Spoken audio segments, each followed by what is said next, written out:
Miles Ocampo, tunay na legit dabarkads na? Yan ang pag-uusapan natin ngayong araw po ng Webes, February 20. Pero bago yan ay humiling ako na pakisubscribe po ang aking YouTube channel. Pakilike and share na din po mga kaparokya. Maraming salamat po sa inyo mga kaparokya. So umpisan po natin ang ating kwentuhan sa highest views na naabot ng dalawang noontime shows kahapon. So dito makikita natin na ang It's Showtime po ay may 85,000 views at ang Eat Bulaga naman po ay may 110,000 views. So dito ay angat pa din po ang Eat Bulaga pagdating sa highest views na ginagawa natin araw-araw. Makikita na ang segment po ng It's Showtime ay Sexy Babe at ang Eat Bulaga naman po ay Gimme 5. So both noontime show mga kaparokya ay bumaba po ang views from the usual number nila na more than 90,000 po sa It's Showtime at more than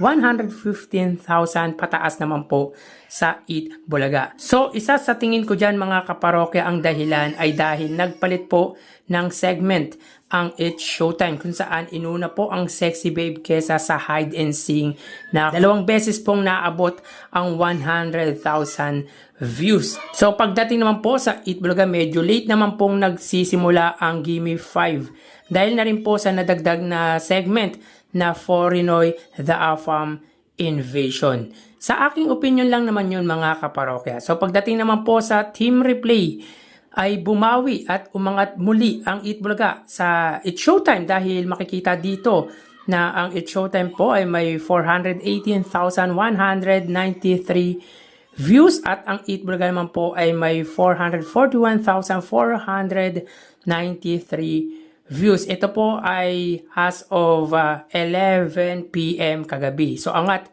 ng 23,000 views ang noontime show ng TV5 na Eat Bulaga kesa sa noontime show ng GMA/ABS-CBN na It's Showtime. So umangat muli mga kaparokya pagdating sa team replay views ang Eat Bulaga na naungusan po ng It's Showtime last Tuesday episode kung saan umangat po ng almost 5,000 ang It's Showtime at meron po silang 420,000 at 415,000 naman po ang Eat Bulaga. So mapunta naman po tayo sa prizes given na ibinahagi nila kahapon.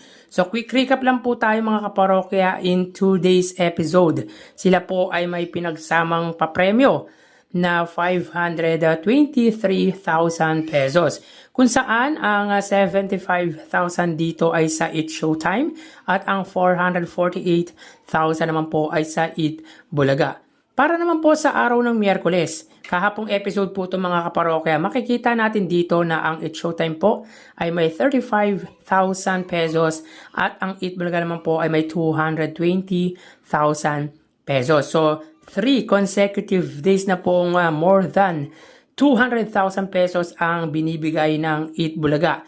240,000 noong Lunes, 208,000 noong Martes, at 220,000 naman po kahapong episode. Sa 35,000 pesos ng It's Showtime mga kaparokya, ang 20,000 dyan ay sa Ansabe segment, 15,000 sa Sexy Babe, at 0 or bokya naman po sa Hide and Sing. Samantalang para sa Eat Bulaga, 30,000 ay sa Pera Fee segment, 30,000 sa Forinoy, 80,000 sa Sugod Bahay mga kapatid, 65,000 sa Gimme 5 at 15,000 naman po sa The Clones with a total of 220,000 pesos. So meron po silang pinagsamang 255,000 pesos na ipinamigay kahapong episode. Meaning in 3 days episode sila ay may combined prizes na 778,000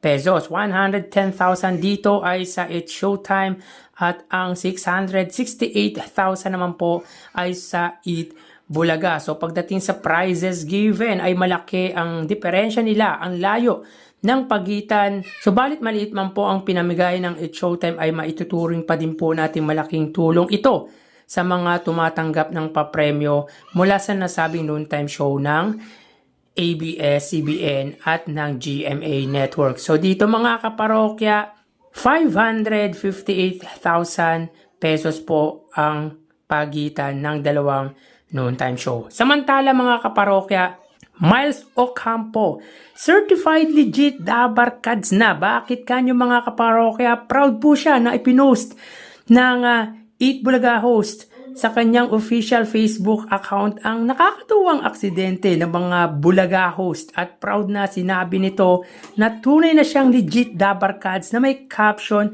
na #legit Dabarkads ako dahil sa nakakatuwang aksidente nga mga kaparokya na nangyari sa kanya kahapon. Grabe, parang nasa bahay lang ang mga host ng Eat Bulaga, lalo na yung mga teenager tulad nila Miles, nila Atasha Mula, Karen at Riza May Dizon. Parang naglalaro lang siya at talagang naglalaro lang sila at hindi sila pressure sa mga katrabaho nila.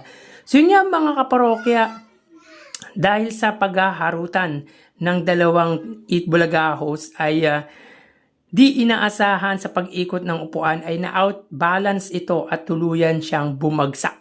Gulat na gulat ang mga audience sa nakita nila kay Miles Ocampo. Nakakatuwa lang kasi dahil nga enjoy sila sa ginagawa nila. Parang naglalaro lang live on television. Well, at least ang maganda dito, okay naman po si Miles at walang nangyaring masama. So, masasabi natin mga kaparokya na certified legit Dabarkads na po talaga si Miles Ocampo dahil sa nangyaring kalokohang ginawa nila ni Riza May Dizon. Makikita ninyo po ang clip ng video na pinost po ni Miles Ocampo sa kanyang official Facebook account. So hanggang dito na lang po tayo mga kaparokya. Magsiingat po tayo. Thank you and God bless.